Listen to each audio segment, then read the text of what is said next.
A cidade de Deus precisa crescer, mas esse crescimento não pode vir a qualquer custo. Queridos irmãos, nós vivemos um tempo do pragmatismo, onde as pessoas têm aberto mão de postulados, de princípios inegociáveis da palavra de Deus em prol daquilo que funciona. Não bastam boas estruturas físicas, a cidade agora precisa crescer. Neemias se deparou com a situação onde o muro estava restabelecido, as portas foram fincadas, era necessário que agora o povo pudesse crescer, que a cidade voltasse a viver. Neemias procurava novos moradores para a cidade, mas não convinha permitir a entrada de pessoas que não fossem genuinamente judias. Perceba como Neemias faz questão de levantar o censo. Eu quero saber quem de fato faz parte do nosso povo. Nós precisamos fazer com que Jerusalém cresça, mas nós não podemos estar dispostos a aceitar qualquer um. Nós precisamos fazer com que a cidade de Deus volte a crescer, seja forte, mas nós só aceitaremos aqueles que tenham raízes comprovadamente judaicas. Olhando nessa perspectiva, talvez você se pergunte, ok, mas como a gente aplica isso à nossa realidade? Irmãos, como igreja que somos, nós precisamos estar comprometidos com o crescimento da igreja. Nós precisamos estar comprometidos com o crescimento da igreja. Agora, o crescimento não pode ser um fim em si mesmo. Nós não podemos estar dispostos a sacrificar princípios fundamentais da palavra de Deus pelo crescimento. Assim como Neemias não queria aceitar pessoas que não tinham uma ligação genuinamente judaica, nós não podemos estar dispostos a escancarar as portas para um evangelho onde só existe amor e não existe arrependimento e confissão de pecados. Nós vivemos um tempo, irmãos, onde se prega a respeito de um Deus que é amor, mas muito pouco a respeito de um Deus que é justiça.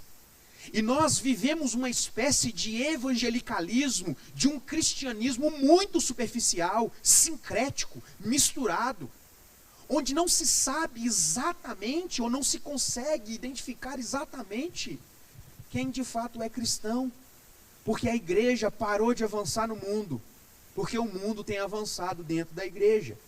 A cidade era espaçosa, mas haviam poucos moradores.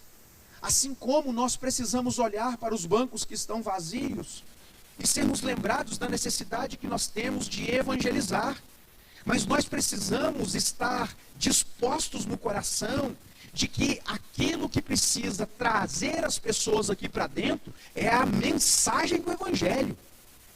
Não são as nossas programações criativas ou modelos específicos, mas a mensagem do evangelho, que diz que Deus é amor, assim como diz que nós somos pecadores, e que se não nos arrependermos dos nossos pecados, teremos o inferno como destino final da nossa alma.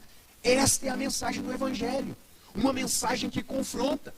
Então nós precisamos, ao mesmo tempo, pensar em crescer, também pensar que não vale crescer de qualquer maneira. Não dá para simplesmente alargar as estacas da nossa tenda, suprimindo verdades bíblicas, chamando pecados flagrantes da palavra de Deus em coisas da cultura. Não dá, irmãos, não dá. Então Neemias está chamando a atenção do povo para a necessidade que eles tinham, o desafio que eles tinham de fazer a cidade crescer. Mas ao mesmo tempo que Neemias abre as portas, tentando atrair aqueles que fazem parte do povo de Deus, Neemias parece fazer um esforço de deixar a entrada estreita, para que só entrem aqueles que de fato são povo de Deus.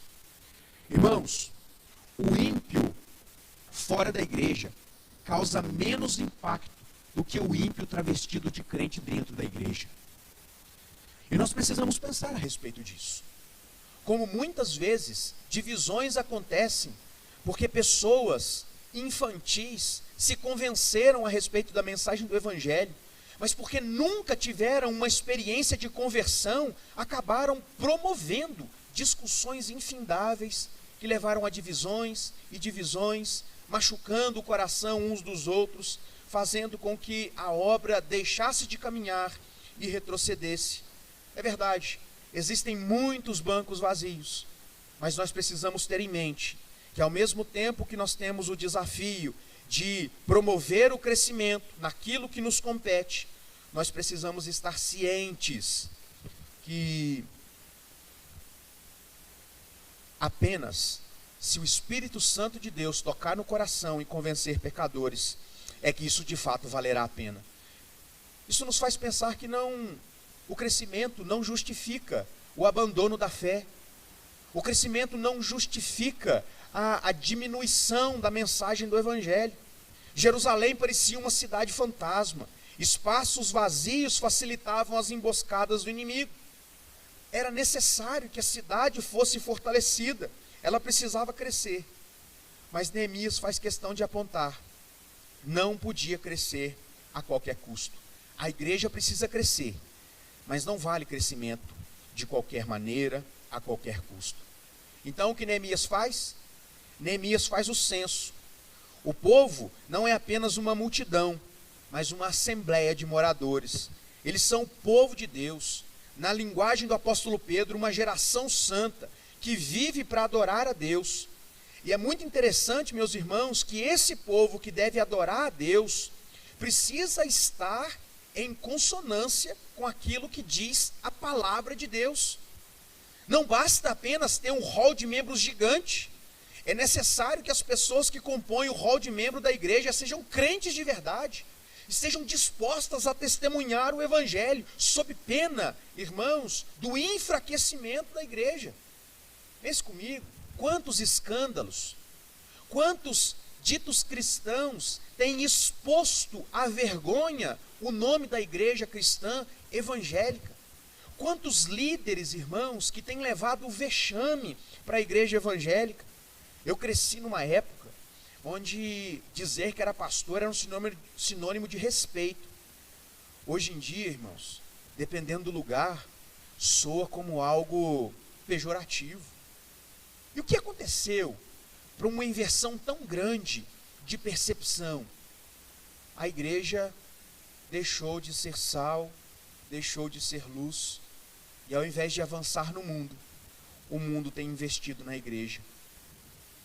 O povo de Deus precisa adorar a Deus de acordo com os princípios da palavra de Deus. Por que eu estou dizendo isso, irmãos? Não basta termos uma igreja grande, uma igreja cheia. É necessário que essa igreja cumpra o seu papel em adorar ao nosso Deus. Nós não podemos cair no erro de fazer da igreja um clube social, onde são oferecidos panoramas, esquemas para satisfazer as suas necessidades, para satisfazer as necessidades da sua família.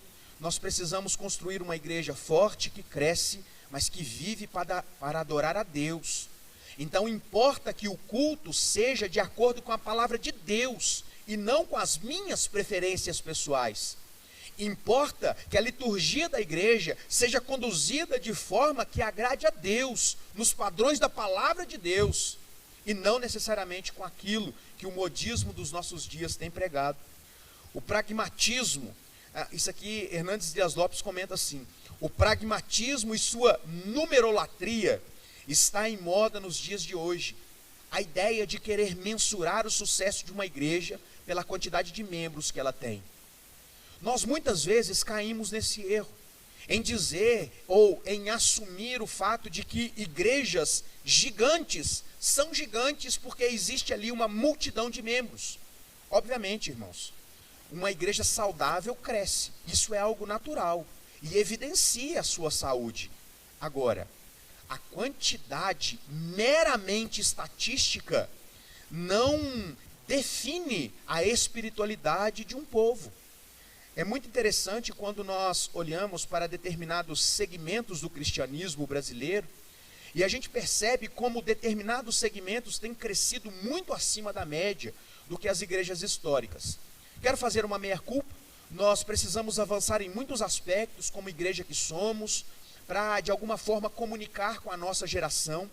Agora, a despeito desta meia-culpa, nós precisamos observar que as igrejas que crescem estão vivendo uma experiência pós-cristã, uma experiência de sensações, uma experiência de troca, de negociação. Então nós precisamos parar e pensar que não necessariamente aquilo que funciona é aquilo que agrada a Deus, porque está servindo a outros propósitos. Então, a palavra de Deus, muitas vezes, não quero ser generalista, mas muitas vezes tem sido deixado de lado, simplesmente para atrair mais pessoas. Pessoas que não são confrontadas com seus pecados, se sentem à vontade para permanecer onde estão. Nós sabemos que a mensagem está sendo pregada, quando depois do culto a gente volta para casa pensando conosco mesmo: eu preciso melhorar, eu preciso avançar, Deus precisa ter misericórdia de mim, eu preciso me arrepender dos meus pecados. Se eu volto para casa satisfeito comigo mesmo, das duas uma: ou o evangelho não é pregado, ou o meu coração está em outra coisa.